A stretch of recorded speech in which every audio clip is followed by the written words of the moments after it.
if your son, when he's older, if he has questions about his birth parents and wants to meet them, how would you deal with that? Because I think it's something that comes up a lot when people are talking about adoption. I find that a lot of people, myself included, do what's called a life book, and that's a little sort of photo album that documents his birth parents' lives and the sort of conception, where did it happen and all the rest of it, and he was born in this hospital and that kind of thing. So there's something prior to the adoption that he's got, and then it moves into the adoption and now the new forever family and the dog and the cat and whatever your family looks like. So my son and many other adoptive children have got that book, and so they have their history. So they know who their birth parents are. They know them by a single photo with maybe a first name, not too much detail because they're only children. And then I haven't got to this stage yet because my son's only 9, but ultimately when they're teenagers or something, they are going to more than likely express some sort of an interest in finding out more information. And generally speaking, I think we would give out as much age-appropriate information as we can. But the law says that birth parents and adopted children can make contact after the child's turned 18, and there's a reason for that. It's about emotional sort of maturity and a psychological maturity, and there's a lot going on in a teenager's life already. To now add a whole new bunch of people into the mix can be quite traumatic if it's not handled properly.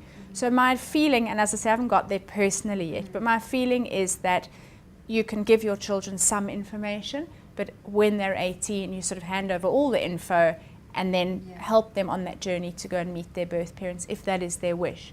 Apparently, only about 50% of adopted children do want to make that connection. I've heard that number a couple of times. I don't have anything to substantiate it with. Yeah.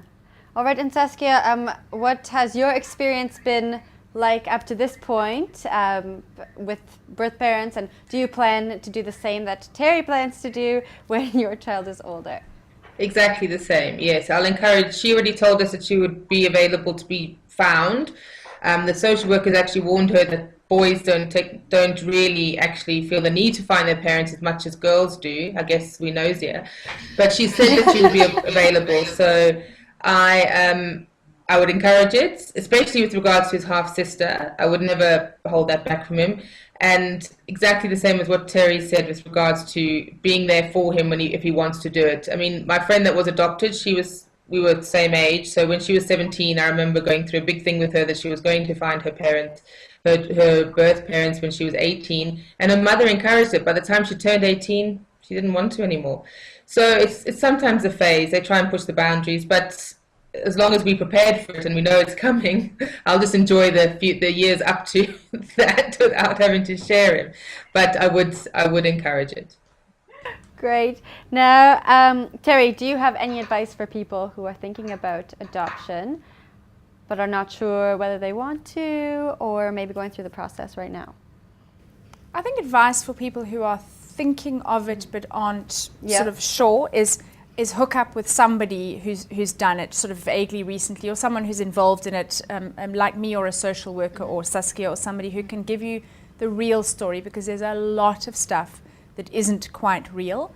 And in fact, if you just Google adoption, you get a lot of American stories, and it's not relevant here, that our laws are not the same. So get hold of someone who definitely knows what's going on and chat to that person.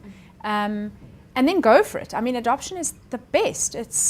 Why wouldn't people adopt? It's just so great. You just have a baby given to you by some amazing woman, and it's fantastic. So my big thumbs up there. And Saskia, do you have any advice to add?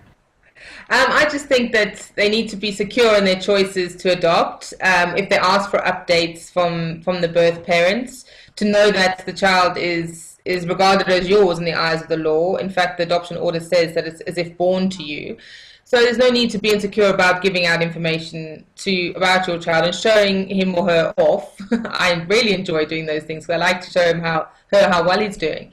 And also not to worry about what people think, because it's really about you, your partner, if you have one, and the child. It's not about anybody else. If your family or your friends don't support your decision, well, then it's their loss. It's really about your family. But I think everybody will find that when the child arrives, there's really not a lot that you can't love about a child.